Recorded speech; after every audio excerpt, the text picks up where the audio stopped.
You know, those terms and conditions boxes we all check without looking. Or that random junk mail you toss in the bin because life is too busy for fine print. I used to be that person. I was a "it won't happen to me" person. I'm the guy who walks through life thinking there's a safety net under all of us, provided by the law, the bank, and just general common sense. But 3 months ago, I woke up to a reality where my name didn't belong to me anymore. My bank account was a black hole, and the person staring back at me in the mirror was, legally speaking, a dead man. I'm telling you this because I need you to understand how fast the floor can drop out from under your feet. This isn't a ghost story, and it's not a horror movie. It's a paper trail nightmare that started with a single, misplaced letter and ended with me standing on the edge of losing everything I had ever built. It started on a Tuesday, just a regular, boring, suburban Tuesday.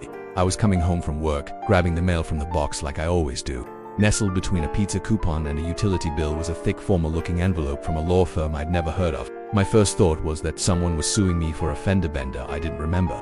I opened it while standing in my kitchen, still wearing my coat, and I felt my stomach do a slow, cold somersault. The letter wasn't a lawsuit. It was a notice of final liquidation.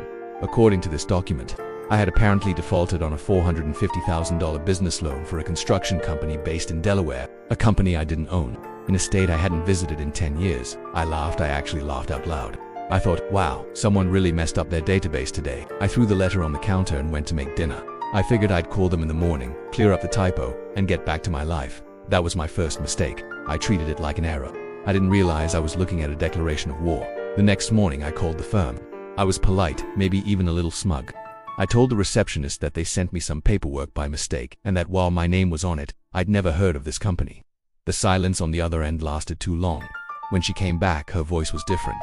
Cold, she said, "Sir, we have your signed notarized signature on the loan agreement, your social security number, and the deed to your current home listed as collateral. This isn't a mistake. This is a collection." I felt the blood drain out of my face. I told her that was impossible. I told her I was sitting in my house right now and I hadn't signed anything in years. She told me to take it up with the court and hung up. I rushed to my laptop to check my bank account. I just wanted to see those familiar numbers to feel safe. But when I tried to log in, it said access denied. I tried again.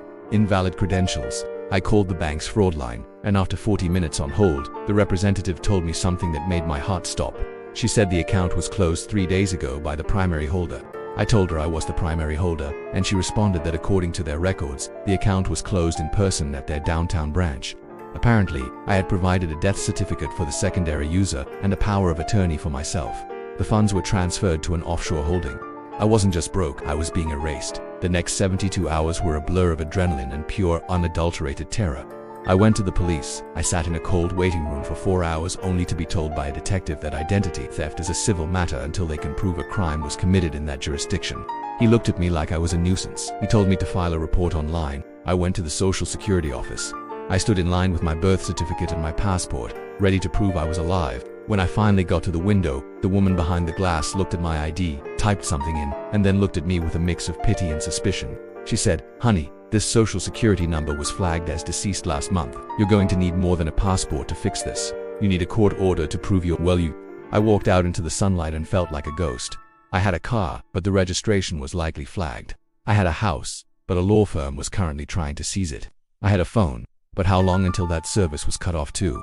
I realized then that the person who did this didn't just want my money. They were meticulous. They had spent months, maybe years, weaving themselves into the fabric of my life.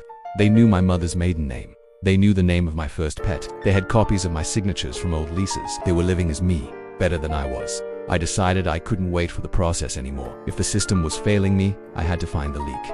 I spent the night in a coffee shop with free Wi-Fi, using a prepaid debit card I'd scraped together from the cash in my sock drawer. I started digging into that Delaware company. I found a name, a junior partner listed on some obscure filing. I didn't recognize the name, but the address listed for the company's headquarters was a vacant lot in a town 2 hours away from where I grew up. Everything started to click. This wasn't a random hack. This was personal. This was someone who knew my history. I drove to that town. I didn't have a plan. I just had a feeling. I went to the local library and looked up property records for that vacant lot. It had been sold 6 months ago. The buyer, a holding company owned by a woman named Sarah. Sarah, my ex-fiancée, the woman I'd broken up with 3 years ago after I found out she'd been skimming money from our joint savings. I thought I'd escaped her. I thought the clean break was the end of it.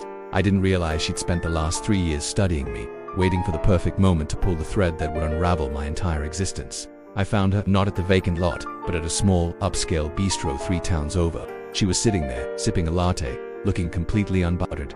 She looked happy. I walked up to her table, my hands shaking, my voice cracking. I didn't scream. I whispered why. She didn't jump. She didn't look guilty. She just looked up at me, smiled a little, and said, "I told you that you'd regret leaving me with nothing." I just took back what I was owed, plus interest. I told her I was a dead man, that she had killed me on paper. She replied that the paperwork doesn't lie, and right now, the paperwork says I don't exist. She told me to stop bothering her, because if a dead man harasses a living citizen, the police are always going to believe the one who has the documents. She stood up, adjusted her designer bag, probably bought with my mortgage money, and walked out. I stood there surrounded by people eating brunch, and realized that the law wasn't built for people like me. It was built for people who knew how to use the rules as weapons. That was 3 months ago. It took me 60 days to get my bank accounts frozen, not returned, just frozen. It took a private investigator, 3 different lawyers, and every cent of my remaining physical cash to even get a judge to look at my case. I'm still not alive in the eyes of the government. I'm currently living in a studio apartment under a friend's name. Every morning I wake up and check my credit score, my accounts, and the local court filings. I live in a state of constant hypervigilance. The hardest part isn't the money. I can earn money back. The hardest part is the loss of safety. The realization that everything you think is yours, your identity, your home, your very existence is just a series of entries in a database that can be changed by anyone with enough patience and enough malice. I never thought this would happen to me. I thought I was too smart, too careful. But here's the truth. You are only as secure as your weakest link. Check your credit every week. Use physical keys for your security. And for the love of God, if you get a weird letter in the mail, don't laugh it off. Don't wait. Because by the time you realize you're being erased, the person holding the eraser is already miles ahead of you. I'm still fighting to get my life back. I don't know if I ever fully will, but I'm still here, I'm still breathing, and I'm not going to let her win. But please, look at your life. Look at the digital trail you leave behind. Because somewhere out there someone might be looking at it too, just waiting for their chance to become you. Every single day I wake up and I have to remind myself that I am real. I have to touch the walls of this tiny apartment and remember that, even if the government says I'm gone, my heart is still beating. It's a psychological toll that you can't describe to someone who hasn't felt it. Imagine walking into a store and being told your money is no good because you don't exist. Imagine trying to get a job and being told your social security number belongs to someone who died in a car wreck in Nevada. It's like being a ghost while you're still alive. I've seen the way people look at me when I try to explain it. They look at me with this mix of fear and judgment, like I must have done something wrong to end up in this position. They think if they just follow the rules, they'll be safe. But I followed the rules. I did everything right. And yet, here I am, fighting for the right to simply exist in the eyes of the law. Sarah is still out there. My lawyers say we're building a case, but she's smart. She used shell companies and layers of bureaucracy that make it almost impossible to pin anything directly on her. She's playing a game of chess while I'm just trying to stay on the board. But I'm learning. I'm learning that the only way to beat someone who uses the system as a weapon is to become better at the game than they are. I spend my nights researching legal precedents and learning about digital privacy in ways I never thought I'd need to. I've become a ghost by choice now, hiding my real movements and my real intentions until the day I can finally reclaim my name. This experience has changed me in ways I can't even put into words. I don't trust easily anymore. I don't look at a computer screen and see a tool. I see a portal that can be used to destroy me. I don't look at my house and see a sanctuary.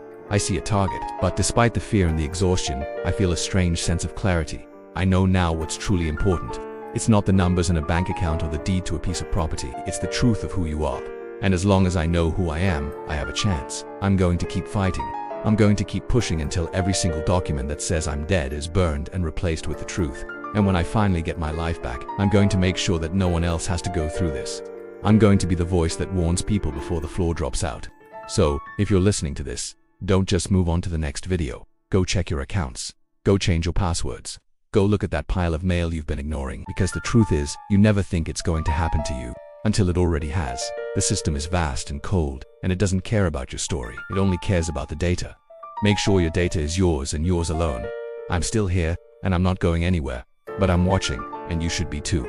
Because the person who wants to be you is already halfway there if you aren't paying attention.